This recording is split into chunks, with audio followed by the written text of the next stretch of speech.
Amém, irmãos? Abram a Bíblia de vocês em Gênesis, capítulo 45, versículos de 4 a 9. Gênesis, capítulo 45, versículos de 4 ao 9. Nós vamos estar fazendo a leitura. Assim diz a palavra do Senhor. Cheguem mais perto, disse José a seus irmãos. Quando eles se aproximaram, disse-lhes: Eu sou José, seu irmão, aquele que vocês venderam no Egito. Agora não se aflijam nem se recriminem por terem me vendido para cá, pois foi para salvar vidas que Deus me enviou adiante de vocês. Já houve 2 anos de fome na terra, e nos próximos 5 anos não haverá cultivo nem colheita. Mas Deus me enviou à frente de vocês para lhe preservar um remanescente nessa terra e para salvar-lhes a vida com um grande livramento. Assim não foram vocês que me mandaram para cá, mas sim o próprio Deus. Ele me tornou ministro do faraó e me fez administrador de todo o palácio e governador de todo o Egito. Voltem depressa ao meu pai e digam-lhe: Assim diz o seu filho José, Deus me fez senhor de todo o Egito. Venha para cá, não te demores. Oremos mais uma vez. Senhor, nós agradecemos, Pai, por este culto e por tudo que nós já presenciamos e cantamos aqui. Peço que o Senhor me use agora, Pai, como uma simples ferramenta, pois eu só sou apenas isso. Apenas um homem falho como todos que estão aqui. Mas que o Senhor me use, Pai, para a edificação da Tua igreja e que o Senhor fale aos nossos corações. Porque toda palavra que é pregada em todos os cultos tem um propósito do porquê ela é pregada. E é o Senhor que dirige e direciona a sua palavra pregada. Muito obrigado, Senhor, é essa oração que nós fazemos em nome de Jesus. Amém. Obrigado, João. Nós oramos aqui agora há pouco pelas pessoas que passam por sofrimentos e lutas. Nós oramos aqui agora por pessoas que, nesse exato momento, estão chorando a morte de um ente querido. Nós, há um pouco mais de um mês atrás, também estávamos aqui chorando a morte de uma irmã muito querida da nossa igreja. A vida, ela é feita de momentos amargos também. A vida, ela não é só coisas boas e coisas alegres, nós gostaríamos que fosse assim, não é? Todos nós aqui gostaríamos que a vida fosse tudo bonito, tudo alegre, tudo muito maravilhoso. Mas a vida não é assim. Nós passamos por situações que, se nós pudéssemos escolher, nós jamais passaríamos, eu acredito. Nós passamos por momentos que muitas vezes nos pegam de surpresas, são difíceis e são desagradáveis. Creio que cada um aqui, se pudesse vir aqui à frente agora, contaria pelo menos um momento em que viveu nesta terra, em que chorou, em que passou momentos amargos e que sofreu. Todos aqui têm alguma experiência para contar? Todos aqui choram, gente? Todos aqui, quem aqui já chorou quando foi dormir e derramou as lágrimas no travesseiro? Todos nós já passamos por esses momentos. Mas a Bíblia diz que nós devemos dar graças em todas as circunstâncias, e Paulo diz em Tessalonicenses o seguinte: deem graças em todas as circunstâncias, pois essa é a vontade de Deus para vocês em Cristo Jesus. E 2 pensamentos podem aparecer quando nós lemos um texto como esse. Primeiro é que nós podemos entender que a Bíblia está sendo leviana com o meu sofrimento. A Bíblia está sendo superficial acerca dos meus sofrimentos. E nós podemos interpretar dessa forma porque não é fácil darmos graças em todas as circunstâncias. O segundo pensamento é que o texto diz que dar graças em todas as circunstâncias é uma vontade de Deus para nós. E nós podemos pensar que a vontade de Deus para nós talvez também seja um pouco o caso do nosso sofrimento. Como eu vou dar graças em todos os momentos, sendo que está doendo em mim, sendo que está me machucando, sendo que está me fazendo chorar? Como eu vou agradecer em todas as circunstâncias, se a vontade de Deus ela é boa, perfeita e agradável? Como pode uma vontade tão boa assim me fazer chorar? Alguma vez você já pensou isso? Se Deus é bom, por que eu sofro? Se Deus é bom porque eu passo por sofrimentos nessa terra, se Deus é bom porque tudo não é um mar de rosas na minha vida. E nós vamos falar algumas verdades aqui. Esse texto que Paulo escreve, que nós temos que dar graças em todas as circunstâncias, primeiro não é leviano por quem escreveu. O apóstolo Paulo escreveu isso, e se os irmãos conhecem um pouco da vida do apóstolo Paulo, hoje nós falamos pela manhã na EBD. Paulo, ele foi apedrejado, ele foi açoitado 5 vezes pelos judeus, ele participou de 3 naufrágios na vida dele, ele foi picado por uma víbora quando escapa de um naufrágio, primeiro ele quase morre afogado, depois ele é picado por uma víbora, ele é espancado, ele é perseguido, ele é preso várias vezes.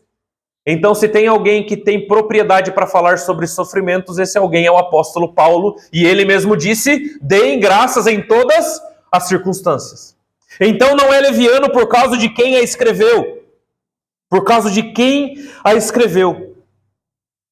Nós vamos analisar a vida hoje de um personagem muito famoso e que inclusive está até em novelas aí por fora. Filmes e tudo mais. Seus irmãos já conhecem a história de José do Egito. Mas ele não era do Egito, tá, gente? Ele se tornou do Egito. Mas é muito conhecido como José do Egito.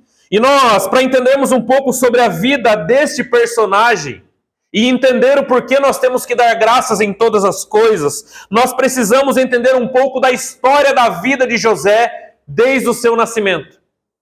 Nós sabemos que o pai de José se chamava Jacó. Jacó, ele teve filhos com 4 mulheres diferentes. Erroneamente, mas teve. Ele tinha 2 esposas, Raquel e Lia. E essas 2 esposas, cada uma tinha uma serva, chamada Bila e Zilpa. E Bila, Zilpa e Lia deram filhos a Jacó. Encheram a casa de filhos, e a mulher que ele amava, que era Raquel, era estéril. Era uma mulher que não poderia ter filhos. Só que ela clamava ao Senhor a ponto dela dizer algum dia para Jacó, dá-me filhos, senão eu morro. Ela queria porque queria ter um filho com Jacó. Jacó amava Raquel. Então, um dia Deus faz um milagre no ventre dessa mulher e essa mulher fica grávida. Ela fica grávida e dá luz a José. E mais tarde ela dá luz a outro filho chamado Benjamim. Então nós vemos que o nascimento de José do Egito já é um milagre porque sua mãe ela era estéril. Ela não poderia ter filhos, mas ela teve filhos. De forma natural. Então nós vemos que por ser o filho da velhice, a Bíblia diz que Jacó amava mais José do que os outros irmãos. José teve quantos irmãos, gente? 8. Quantos? 11. 12, vai, porque Benjamim era o mais novinho ali. Mas tudo bem. Ele tinha muitos irmãos, não é verdade? Ele tinha muitos irmãos. Só que o que acontece é que Jacó amava mais José por ser o caçula até o momento, que Benjamim ainda não havia nascido, do que os outros 11. E os outros 11 irmãos pegaram ódio de José porque ele era amado pelo pai e protegido pelo pai. Outro erro de Jacó. Porque Jacó, ao demonstrar preferência para o caçula, automaticamente ele joga os 11 contra o caçula. Então a Bíblia diz que ainda José teve um sonho. Ele teve um sonho onde ele viu 11 feixes de trigo que se curvaram diante do feixe de trigo dele, demonstrando nesse sonho que Deus tinha dado uma visão para ele, que no futuro os irmãos se curvariam a ele. Aí explodiu uma crise na casa de Jacó. Se já não gostavam do caçula porque ele era preferido do pai, quanto mais agora que o próprio José conta aos seus irmãos, olha pessoal, sinto em dizer, mas em breve vocês vão se curvar a mim. Então a fúria dos irmãos ainda aumentou contra José. Certo dia, Jacó pede para que José vá até o campo ver o que seus irmãos estavam fazendo, porque Jacó não confiava nos irmãos mais velhos. E José era aquele que falava tudo para o pai. Você conheceu alguém assim? Quem aqui tem irmão? Tá. Alguma vez já aconteceu isso dentro da sua casa? Você faz alguma coisa, o irmão vai lá e conta para sua mãe ou para seu pai e você entra no chinelo. Não é assim? Acontece, né? Eu era o caçula de casa, eu fazia o papel de José. Mas eu também entrava no couro, porque meu pai não deixava ninguém dar risada na hora que todo mundo estava apanhando. Então Jacó pede para que José vá até o campo, ver o que os irmãos estavam fazendo, e quando eles avistam José de longe, o que eles dizem? Aí vem o sonhadorzinho, olha ele aí. Aí vem aquele que entrega a gente para o nosso pai. Aí vem aquele lá que dedura tudo que a gente faz. E quando eles viram José vindo de longe, já começaram a maquinar o que eles fariam com esse menino. Uns queriam matá-lo, o ódio era tanto que eles queriam matar o seu irmão. Só que Rúben, o mais velho, não permitiu com que matassem o menino. Por que a gente vai falar lá em casa? A gente vai matar ele. Então jogaram ele num poço. E ficaram conversando, o que nós vamos fazer com ele? Vamos matar, vamos vender, o que a gente vai fazer? E daí estava passando uma carruagem, né? uma comitiva de alguns comerciantes que estavam indo para o Egito. E então Rúben diz, por que a gente não vende o menino? Ao invés de matar ele, vai ficar uma consciência pesada para a gente. Vamos vender ele, a gente não gosta dele mesmo, mas pelo menos a gente não mata. A gente resolve tudo de uma maneira agradável e ainda dá um dinheiro por cima. Pegaram o menino e venderam. Pegaram a capa de José, mergulharam em sangue de cordeiro e chegaram para o pai e disseram que um animal selvagem havia atacado José e o havia despedaçado. Então Jacó chora a morte do seu filho, que ele não sabia que estava vivo. Olha que história fascinante. E então esse menino chega no Egito, uma terra distante, outra língua, outro costume, outra alimentação, tudo diferente. Você já se imaginou numa situação dessa? Um menino que provavelmente tinha de 16 a 19 anos. Era um jovem. Provavelmente ele era adolescente quando foi vendido. Então ele chega e quando ele está ali no mercado de servos no Egito, um homem compra José, chamado Potifar. Potifar, ele era alguém do alto escalão do Egito. Ele era um homem de confiança do faraó. E quando ele vê aquele menino novo, e a Bíblia dizia que José era bonito, tinha boa aparência, ele então compra José e o coloca para trabalhar em sua casa. Mas a Bíblia diz que em tudo Deus estava com José. Continuando a história, José começa a trabalhar na casa de Potifar, e Potifar vê que tudo que José fazia prosperava. Tudo que José fazia, Deus abençoava. Então chegou um ponto em que Potifar disse: José, eu vou te promover aqui. Agora você pode controlar tudo que eu tenho, só não encosta na minha mulher. Só a minha mulher que não pode. O resto, tudo que é meu, você diz, manda e desmanda, tá tudo bem. Só que José, como era um menino bonito, a Bíblia diz que a mulher de Potifar se interessou pelo menino. E a Bíblia diz que todos os dias essa mulher estava atrás de José para se deitar com José. Com certeza Potifar havia saído para trabalhar e ela todos os dias ia atrás do rapaz. E ele se negava, até que um dia ela se sentiu tão contrariada que ela puxou ele à força para o quarto. E o resto vocês já sabem, ele fugiu. Ele fugiu porque ele não poderia fazer algo contra o Senhor. Ele mesmo disse para ela: como posso eu fazer algo tão terrível contra o meu Deus? Então ele não estava pensando em Potifar, ele estava pensando em não desagradar a Deus. E isso é um ponto importante. O porquê nós não fazemos as coisas não tem que ser para agradar ninguém, tem que ser para agradar primeiramente a Deus. E o texto continua dizendo que ao escapar da mulher, ela consegue ficar com a capa dele na mão dela. E ela vai, chama o seu marido e inventa uma mentira dizendo que ele tentou forçá-la, ou seja, estuprá-la. Então, furioso, o marido dela diz o quê? Vamos prender esse rapaz. Então ele é jogado na prisão, sem fazer nada, obedecendo a Deus. Já foi vendido pelos irmãos, era odiado pelos irmãos, agora é preso injustamente. Só que a história dele não acaba.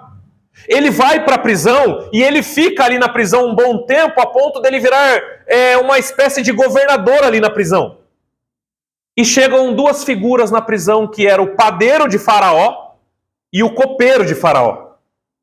Eles chegam na prisão e Deus deu mais uma vez a capacidade de José interpretar sonhos.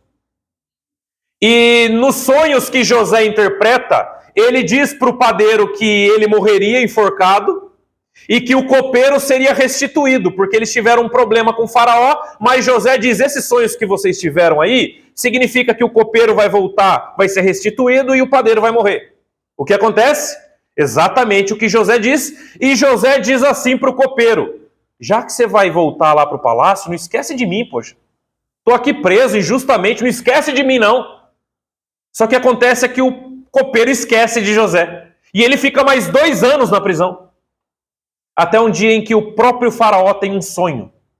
2 sonhos. Ele sonha com 7 vacas gordas e 7 vacas magras. 7 espigas graúdas e 7 espigas secas. E ele fica perturbado com aquele sonho, porque as vacas magras e as espigas magras, elas comem as vacas gordas e as espigas gordas. E ele fica assustado.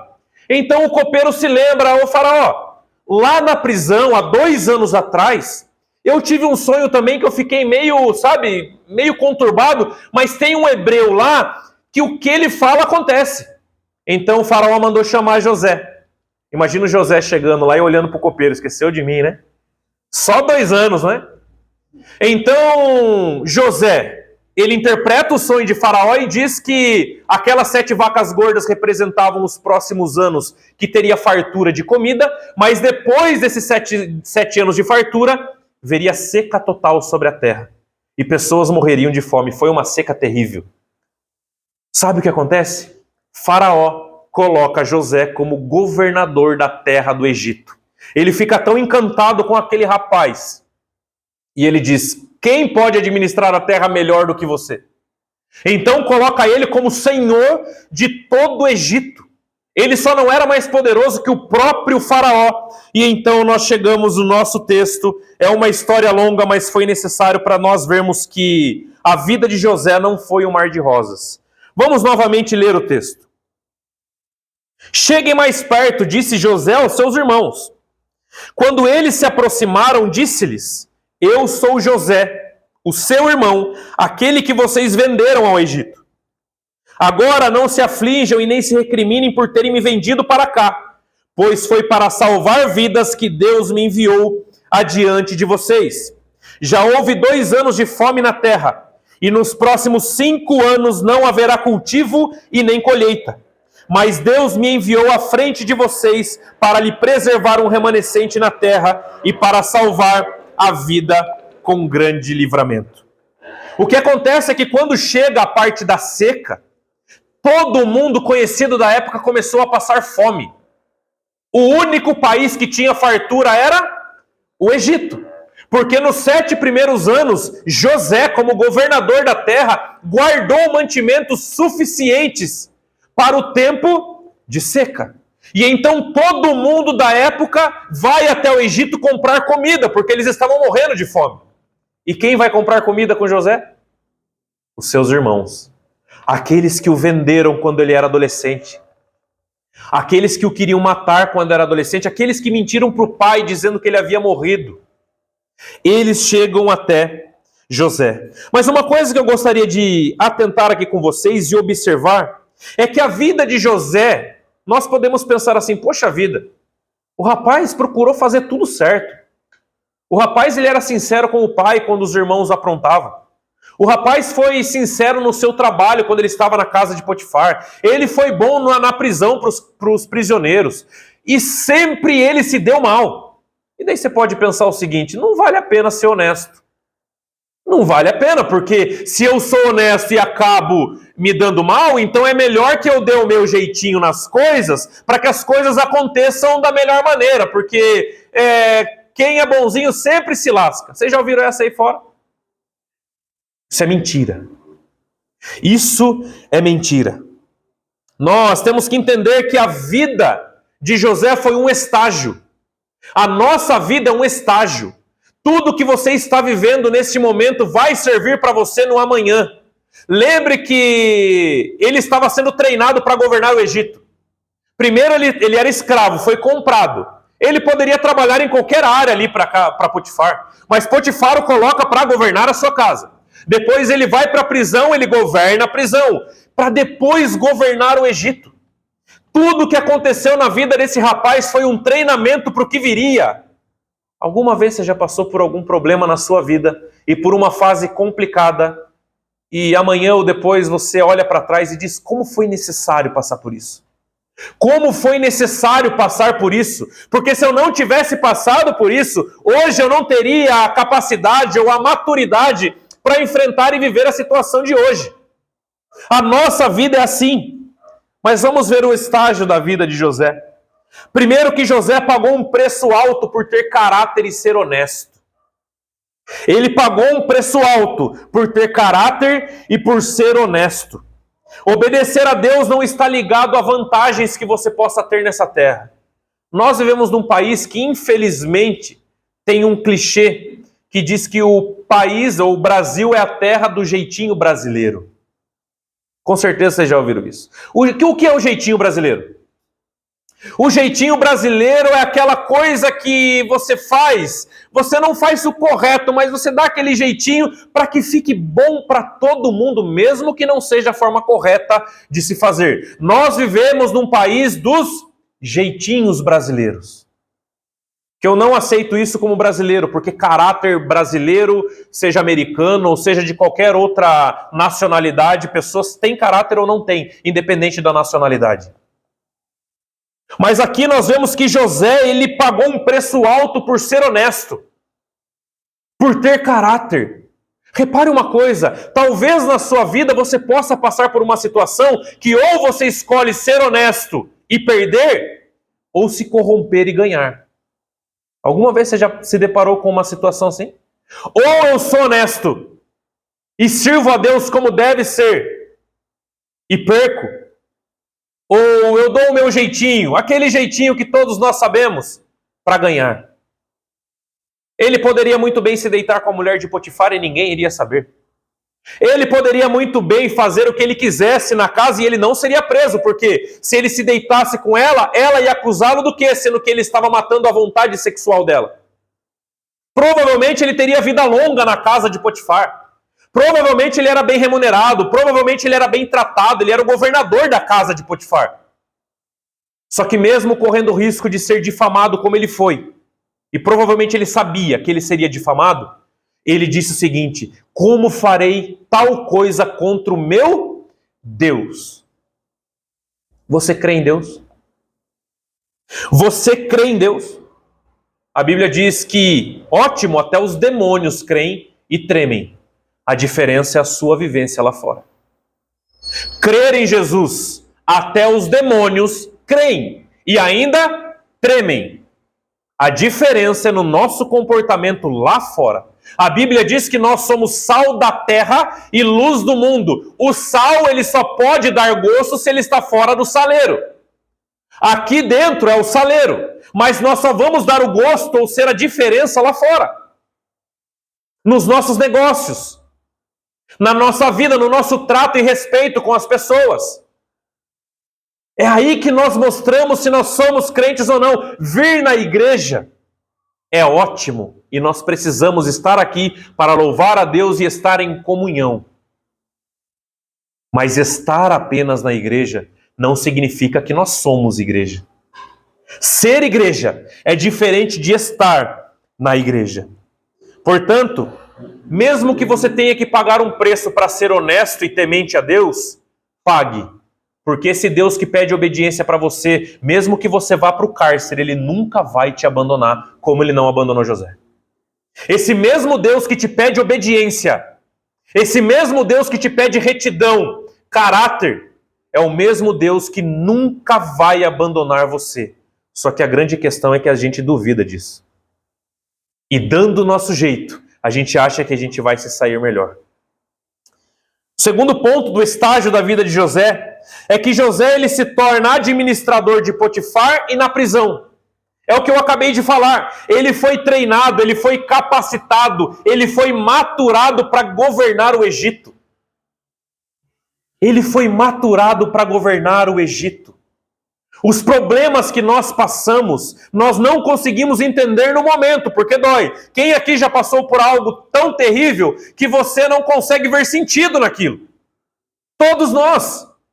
Todos nós já sofremos e nós não conseguimos ver saída e nós não conseguimos ver explicação. O porquê nós estamos passando por aquilo. Porque dói, machuca. Mas é um estágio para que amanhã você possa suportar a outros, dar o suporte a outros que passaram pela mesma coisa que você passou. Muitas vezes nós não entendemos as fases da vida, mas tenha paciência, é um estágio. Tenha paciência, Deus está te preparando para o que está por vir, assim como ele fez com o profeta Elias. Elias chegou a um ponto da vida dele onde ele estava sendo perseguido por Jezabel. Seus irmãos lembram disso? Ele entrou numa caverna. E a Bíblia diz que ele estava profundamente angustiado. Ele entrou em depressão numa caverna e não queria sair de lá. Mas o Senhor o sustentou através de corvos que levavam carne para ele na caverna. Deus trabalhou na confiança e na fé de Elias, porque no capítulo seguinte ele tem que subir no Monte Carmelo e desafiar 250 profetas de Baal e orar a Deus para que descesse fogo do céu. Ou seja, Deus trabalhou na fé e na confiança de Elias para a próxima etapa que ele precisaria enfrentar. Deus sabe o porquê você está passando, pelo que você está passando. E tudo que Deus permite não é apenas para machucar, mas para ensinar de alguma forma. Nós vemos agora que as provações têm um tempo determinado por Deus para terminar. Você sabia disso?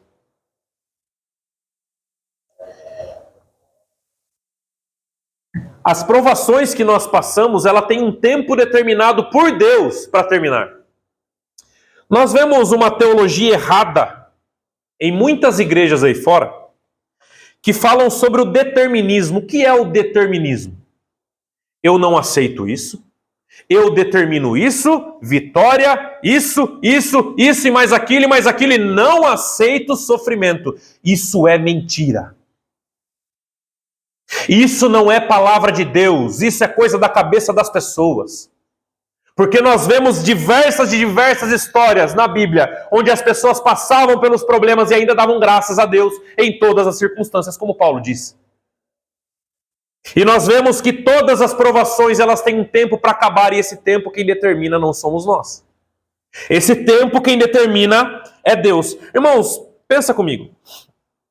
José estava na prisão e ele adivinha o sonho de um copeiro e um padeiro, não é isso? O padeiro, ele realmente perde a cabeça e o copeiro, ele é restituído para o palácio de Faraó, correto? Deus, ele trabalhou até no esquecimento do copeiro. O que nós podemos enxergar e falar, poxa vida, que mancada do copeiro, hein? Esqueceu o rapaz mais 2 anos na prisão.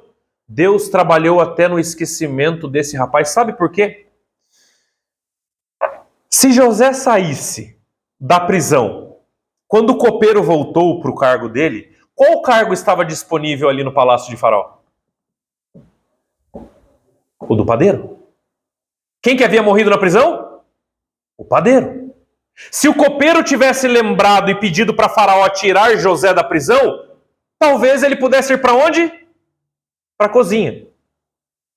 E tá tudo bem, não é nenhum demérito. Eu só quero dizer que Deus estava preparando José para ser governador do Egito, e não pedreiro, padeiro e qualquer outra profissão digna e útil no reino naqueles dias.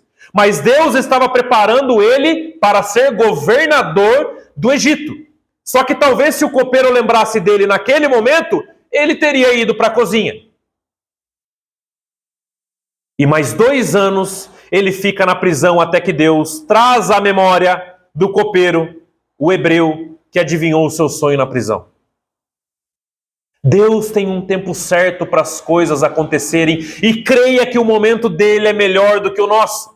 Creio que se desse um contrato para José, ele poderia assinar para sair imediatamente da prisão. Mas Deus esperou mais 2 anos para colocar esse rapaz como governador da terra do Egito, a maior potência da época no mundo. Talvez José, abaixo de Faraó, era o segundo homem mais poderoso da terra. Porque o que Deus tem para fazer através de você, Ele vai fazer através de você. O que Deus tem para fazer na sua vida, Ele vai fazer na sua vida. O tempo das coisas é o tempo de Deus. Talvez não exista crise maior do ser humano com Deus do que o relógio, o tempo. Eu preciso para ontem, eu preciso para agora, eu preciso para já. E está tudo bem pensar assim, porque nós estamos debaixo de um tempo cronológico, mas Deus não. A Bíblia diz que um dia para Deus é como 1000 anos, e 1000 anos é como um dia. O que isso quer dizer? Que para Deus tanto faz se passou 1 hora, 2 horas ou 3 horas. Ele não está debaixo do tempo, Ele está acima, porque Ele criou o tempo. E tudo que Ele faz é bom, perfeito e agradável, e no tempo certo. No tempo correto. Talvez você já deve ter passado por uma situação na sua vida em que você queria algo para aquele momento e aquilo não aconteceu, você ficou chateado, mas quando aconteceu você pensou, poxa, ainda bem que aconteceu agora, porque se acontecesse lá atrás eu não teria as condições necessárias. Hernandes Dias Lopes diz que a gente só vê na reta, mas Deus vê na curva. O que é isso? Ele sabe o que está vindo no dia de amanhã. Ele sabe todas as coisas. Ele conhece você melhor do que você mesmo. E muitos planos meus e seus que não se concretizam é porque o próprio Deus não permitiu, porque isso não seria bom para mim e para vocês. Por mais que a gente achasse que, meu Deus, se isso acontecer na minha vida vai ser uma maravilha. Não, se não aconteceu é porque não seria bom para você. Creia nisso. Isso, irmãos, diminui a nossa ansiedade das coisas. Nós queremos, nós esperamos, nós perdemos noites de sono, achando que as coisas vão acontecer do nosso jeito. Senhor, faça do meu jeito, por favor. Mas se não aconteceu do seu jeito, agradeça a Deus, porque Ele sabia que aquilo não seria bênção para a sua vida. Todos aqui conhecem a oração do Pai Nosso? Talvez é a oração mais famosa do mundo, não é? Tem última parte que Jesus está orando, que ele diz o seguinte: mas livra-nos de todo mal. Quando as coisas não acontecem na minha vida e na sua, é Deus atendendo essa oração. Porque aquilo que nós achamos que vai ser bênção, Deus sabe que não vai ser, e Ele está nos livrando do mal também. Que nós possamos ter maturidade para entender isso. Maturidade cristã não tem nada a ver com idade, eu canso de dizer isso. Não importa se você tem 60, 70, 80 anos. Não importa se você está dentro de uma igreja há 20, 30, 40 anos, ou se você se converteu no mês passado. Pouco importa. Maturidade cristã não tem a ver com tempo de igreja. Maturidade cristã tem a ver com você entender os propósitos de Deus para a sua vida. E entender que Ele é Deus. E que as coisas não acontecem do nosso jeito. Isso é maturidade cristã. Mas para nós caminharmos para o final, nós vemos que em todo tempo, se os irmãos já leram o texto que eu contei aqui mais rapidamente, a Bíblia sempre diz, mas Deus estava com José. Deus estava com José no poço. Deus estava com José quando ele foi vendido. Deus estava com José na casa de Potifar. Deus estava com José na prisão. E Deus estava com José no governo do Egito. Deus, Ele não te abandona nos momentos ruins da sua vida. Deus, Ele não estava com José só quando ele era governador da terra do Egito. Deus estava com José no poço quando ele foi jogado pelos seus irmãos. A Bíblia diz que é nas nossas fraquezas é que Ele se faz forte. Quando nós achamos que nós somos fracos corretamente, porque nós somos fracos e miseráveis, é aí que Ele mostra o poder dEle nas nossas vidas. Olha a maturidade desse rapaz, quando ele diz para os seus irmãos, cheguem mais perto. Quando eles se aproximaram, disse José, eu sou o seu irmão, aqueles que vocês venderam. Agora não se aflijam e nem se recriminem, porque foi Deus que me enviou para cá, para salvar vidas adiante de vocês. Ele poderia mandar matar todos os irmãos dele ali rapidamente? Ele era governador do Egito. Ele só não poderia mandar matar Faraó, porque Faraó era mais poderoso que ele. Ele poderia mandar matar todos os irmãos, eles estavam ali. Ele poderia mandar matar todos, rapidamente. E ele ainda diz para os irmãos, não se recriminem. Eu sei que vocês pensam naquilo que vocês fizeram de errado e estava errado. Mas não se recriminem porque não foram vocês que me enviaram para cá. Não foram por causa de vocês que eu vim para o Egito, foi porque Deus está no controle da minha vida. Foi porque Deus me trouxe para cá para salvar vidas. Aquilo que muitos poderiam olhar como maldição, José olhou como direção de Deus. Foi Deus que me trouxe para o Egito, não foram vocês que me venderam. Não foram vocês, por causa de vocês que eu estou aqui. Sabe uma coisa, irmãos?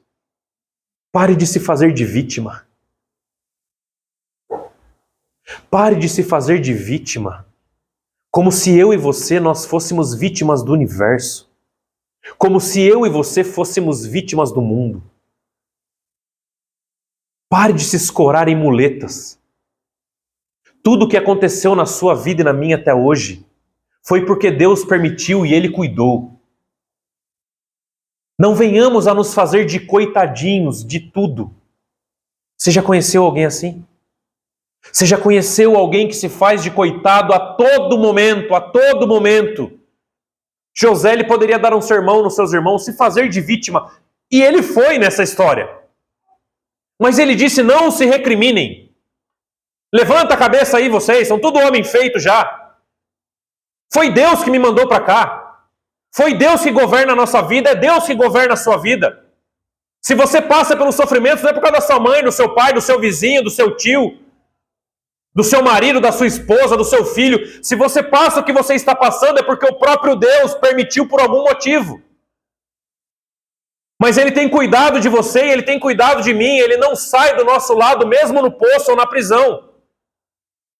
Que possamos olhar mais para Deus e confiar mais nele, e parar de colocar culpa nas pessoas. Não são as pessoas a culpa dos seus problemas. Não são as pessoas que são culpadas muitas vezes dos problemas que você passa. Não sejamos coitadinhos, não sejamos vítimas. Deus está te preparando para algo maior. Deus está te preparando para algo maior que você não tem nem ideia.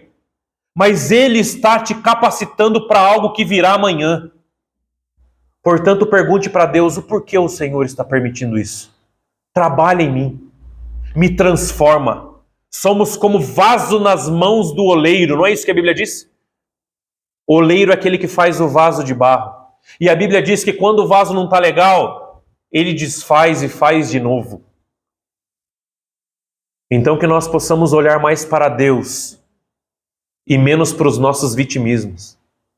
E menos para os nossos coitadismos. Porque se Deus permitiu com que você acordasse essa manhã, é para que você pudesse viver para Ele, sem desculpa, sem muleta. Que nós possamos confiar mais em Deus e olhar menos para as pessoas. Porque se nós olharmos para as pessoas, nós jamais vamos olhar para dentro de nós e entender que muitas vezes o erro está em nós e não nos outros. Em tudo dai graças, porque Deus cuida de você em todos os momentos. Alguma vez Deus já deixou faltar alguma coisa para você? Deus deve alguma coisa para você e para mim?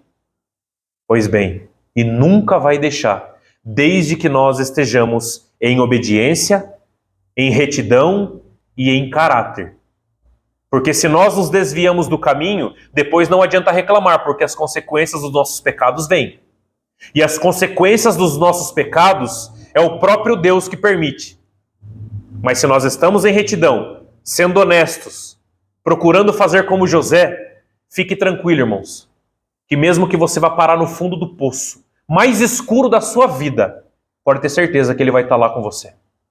O salmista diz, ainda que eu ande pelo vale da sombra da morte, não temerei mal algum, porque quem está comigo?